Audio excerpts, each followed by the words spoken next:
Hi, welcome to taste the manna. நான் ஷாலினி. இன்றைக்கி chicken வச்ச சிக்கன் ஸ்பைசி ரோஸ்ட்டுன்னு புதுசாக ஒரு டிஷ் நம்ம ட்ரை பண்ணலாம். அதுக்கு ஃபஸ்ட் பேன் ஹீட் பண்ணிக்கோங்க. அதில் ஒரு 3 ஸ்பூன்ஸ் ஆஃப் ஆயில் ஆட் பண்ணியிருக்கேன்.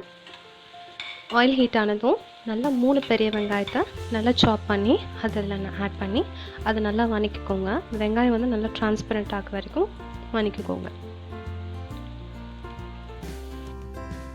ஸோ இதில் ஒரு கொத்து கருவேப்பிலையை நான் அதில் ஆட் பண்ணுறேன். இதையும் ஆட் பண்ணி இதுவும் ஆயிலில் நல்லா வணங்குற மாதிரி கொஞ்சம் கலரி விடுங்க.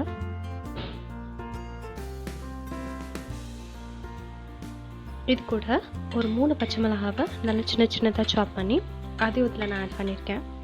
ஸோ அந்த பச்சை மிளகாய், வெங்காயம், கருவேப்பிலை நல்லா அந்த ஆயிலில் வணங்கட்டும்.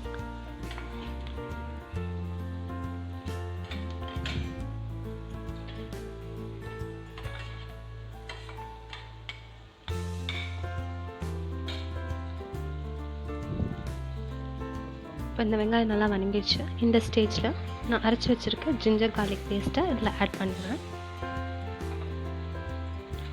ஸோ இந்த ஜிஞ்சர் கார்லிக் பேஸ்ட் ஆட் பண்ணணுன்னே நல்லா கலரி விட்டுக்கோங்க. அடுப்பு சிம்மில் வச்சு குக் பண்ணுங்கள். ஏன்னா இந்த ஜிஞ்சர் வந்து சீக்கிரமாக அடிப்பிடிக்கும். அதனால் இந்த ஜிஞ்சர் கார்லிக் பேஸ்ட் ஆட் பண்ணோடனே சிம்மில் வச்சுட்டு நல்லா கலரி விட்டுட்டே இருங்க.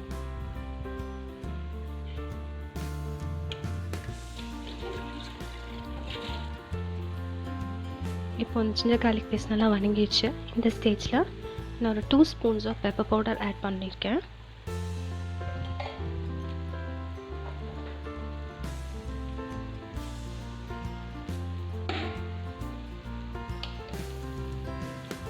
ப்ளஸ் ஒரு 2 ஸ்பூன்ஸ் ஆஃப் ஜீரா பவுடரும் இதில் ஆட் பண்ணுறேன். இப்போ இது ரெண்டையும் இந்த வெங்காயம், இந்த பேஸ்ட், ஜிஞ்சர் கார்லிக் பேஸ்ட்டோட நல்லா மிக்ஸ் பண்ணிக்கோங்க. இதை நல்லா குக் ஆகட்டும்.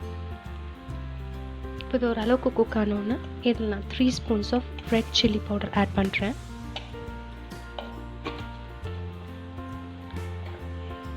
இந்த சில்லி பவுடர் ஆட் பண்ணதுக்கப்புறம் இந்த மறுபடியும் நல்லா மிக்ஸ் பண்ணுங்கள். ஏன்னா அந்த ரெட் சில்லி பவுடரில் இருக்கிற ரா ஸ்மெல்ஸ் எல்லாம் வெளியில் வரணும்.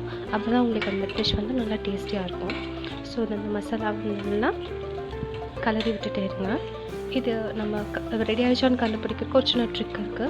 இது நல்லா வெந்ததுக்கப்புறமா உங்களுக்கு மசாலா தனியாக, எண்ணெய் தனியாக பிரிஞ்சு வரும். அப்போது நீங்கள் அந்த மசாலா ரெடி ஆகிடுச்சுன்னு நீங்கள் கண்டுபிடிச்சிக்கலாம்.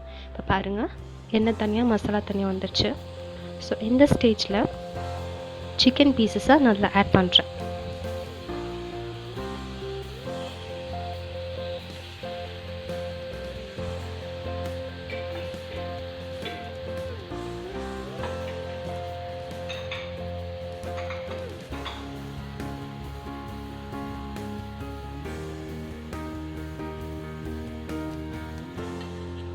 இப்போது இதை நல்லா கலந்து விட்டுக்கோங்க.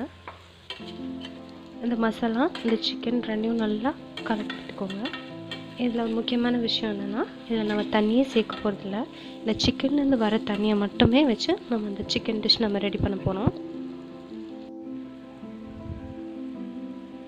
இப்போது உங்களுக்கு தேவையான உப்பு நீங்கள் அதில் சேர்த்துக்கோங்க.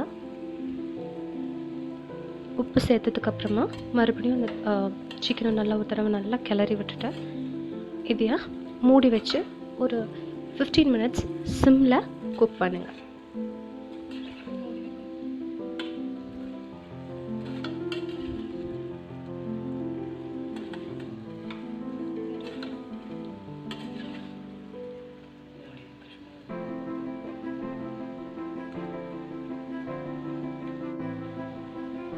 இந்த மாதிரி கவர் பண்ணி குக் பண்ணுங்கள். பாருங்கள், இது கூட நான் ஒரு 2 ஸ்பூன்ஸ் ஆஃப் கரம் மசாலா நான் ஆட் பண்ணுறேன்.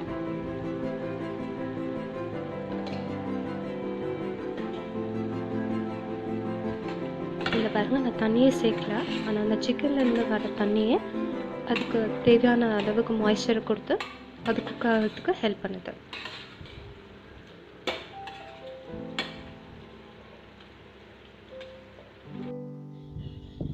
இப்போ பாருங்கள், அந்த சிக்கன் நல்லா வெந்து அதில் இருக்கிற தண்ணியெல்லாம் உங்களுக்கு வற்றி ஒரு கிரேவி கன்சிஸ்டன்சிக்கு உங்களுக்கு இந்த சிக்கன் வந்திருக்கு. இந்த ஸ்டேஜில் நான் ஒரு 4 spoons of tomato sauce add பண்ணுறேன். இது hot and sweet tomato sauce. ஏன்னா அந்த சிக்கன் வந்து நல்லா ஒரு ஸ்வீட் டேஸ்ட் கொடுக்கும் இந்த சாஸை. உங்களுக்கு தேவைப்பட்டதுன்னா நீங்கள் வெறும் ஹாட் அண்ட் ஸ்பைசி அந்த மாதிரி டொமேட்டோ கெச்சப் உங்களுக்கு பிடிச்ச ஃப்ளேவர் நீங்கள் ஆட் பண்ணிக்கலாம். ஸோ அந்த சாஸ் ஆட் பண்ணதுக்கப்புறமா இதை நல்லா கலரி விட்டு ஒரு மூடி போட்டு ஒரு 5 மினிட்ஸ் குக் பண்ணுங்கள் போதும். இப்போ பாருங்கள் 5 மினிட்ஸ் ஆச்சு. அந்த சாஸ் எல்லாமே சுண்டி உங்களுக்கு சிக்கன் ரெடி ஆயிடுச்சு. Do subscribe my channel and hit the notification bell. உங்களுக்கு further notification அதிலே வந்துடும். And thanks for watching.